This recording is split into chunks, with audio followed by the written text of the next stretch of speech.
Hi friends, ఈరోజు మనం శంఖం గురించి తెలుసుకుందాం. అసలు శంఖం ఎలా పుట్టింది, శంఖం ఇంట్లో పెట్టుకుంటే ఎటువంటి లాభాలు కలుగుతాయి, శంఖాల్లో ఎన్ని రకాలు ఉంటాయి, శంఖం ఇంట్లో పెట్టుకునేటప్పుడు ఎటువంటి నియమాలు పాటించాలి, ఏ శంఖాన్ని ఇంట్లో పెట్టుకోవచ్చు, ఏ శంఖాన్ని ఇంట్లో పెట్టుకోకూడదు అనే విషయాలన్నీ కూడా ఈ వీడియోలో మనం స్పష్టంగా తెలుసుకుందాం.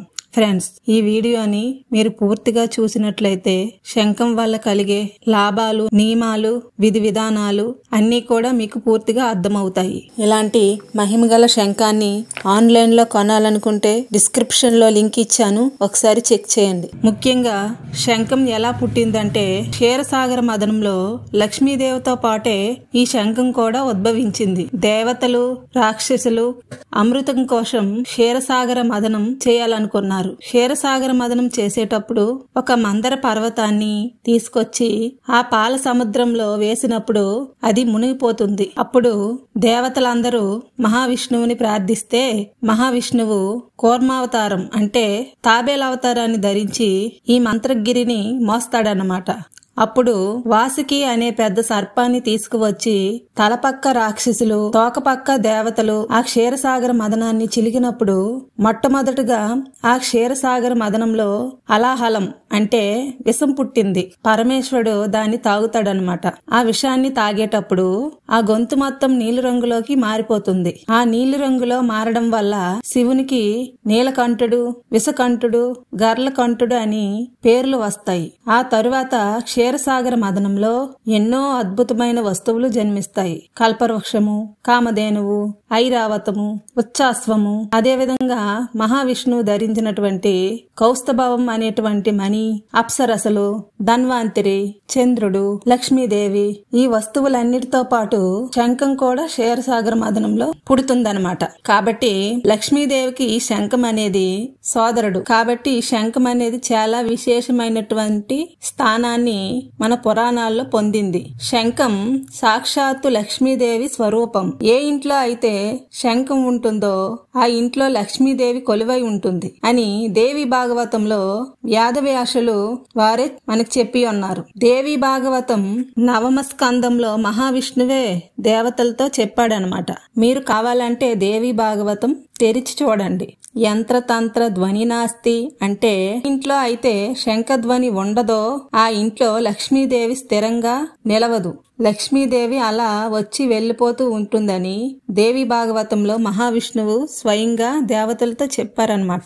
ఏ ఇంట్లో అయితే శంఖధ్వని వినిపిస్తుందో ఆ ఇంట్లో దరిద్ర దేవత అడుగు పెట్టదు. ఎందుకంటే శంఖధ్వని విన్న తక్షణమే దరిద్ర దేవతకు చెవిలో పోటు వస్తుందన్నమాట.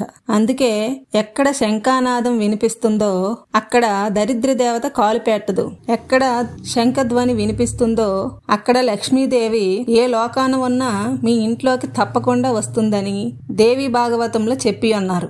అంతేకాదు, శంఖధ్వని చేసిన, శంఖధ్వని విన్న వాళ్ళకి కలిదోషాలు ఉండవు, కలిబాధలు కూడా ఉండవు అని పురాణాల్లో చెప్పి ఉన్నారు. శంఖం యొక్క పీత భాగంలో వరుణుడు, సూర్యుడు, చంద్రుడు నివసిస్తూ ఉంటారు. ఉపరితలంలో ప్రజాపతి ఉంటాడు. అంతేకాదు, ఈ శంఖం చివరి భాగంలో గంగా, యమున, సరస్వతి అనేటువంటి ముగ్గురు దేవతలు కొలువై ఉంటారని స్పష్టంగా ఋషులు చెప్పి ఉన్నారు.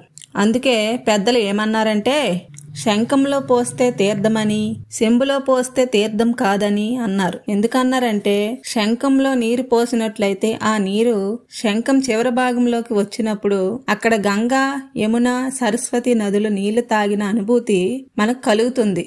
కాబట్టి శంఖంలో నీళ్లు తీర్థంలా భావిస్తారు. మహావిష్ణువు యొక్క పంచాయుధాల్లో శంఖం కూడా ఒకటి. శంఖధ్వని ఏ ఇంట్లో వినిపిస్తుందో ఆ ఇల్లు దరిదాపుల్లో దుష్ట శక్తులు కూడా ఉండవు. అంతేకాదు, లక్ష్మీదేవి చేతిలో కూడా శంఖం ఉంటుంది. అలాగే శ్రీకృష్ణుని చేతిలో, ఇలా చాలా దేవతల్లో ఈ శంఖం అనేది ఉంటుంది. కాబట్టి ఈ శంఖానికి ఎంత ప్రాధాన్యత ఉందో మీరే అర్థం చేసుకోండి.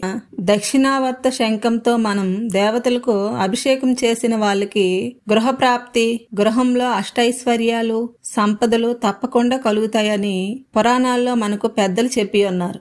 ఈ అభిషేకం చేసిన నీళ్లను తాగినట్లయితే వాళ్ళకి పునర్జన్మ ఉండదని మన పురాణాల్లో స్పష్టంగా చెప్పి ఉన్నారు. ఈ శంఖాల్లో కామధేను శంఖమని, కుబేరుని శంఖమని, గరుడ శంఖమని, నాగ శంఖమని, దేవశంఖమని, శని శంఖమని, రాహు శంఖమని, కేతు శంఖమని ఇలా చాలా రకాలు ఉన్నాయి. ఎప్పుడు కూడా శని శంఖాన్ని, రాహు శంఖాన్ని, కేతు శంఖాన్ని, రాక్షస శంఖాన్ని ఎట్లా పెట్టుకోకూడదు. రాక్షస శంఖం అనేది ముళ్ళుగా ఉంటుంది, చాలా భయంకరంగా ఉంటుంది. దాన్ని ఎప్పుడూ కూడా ఇంట్లో పెట్టుకోకూడదు. ముఖ్యంగా దేవతలకు అభిషేకం చేసిన శంఖాన్ని నోటితో ఊదకూడదు. అలాగే వేరే శంఖాన్ని తీసుకొని శంఖాన్ని వైపున పెట్టుకొని 3 సార్లు శంఖానాదం చెయ్యాలన్నమాట.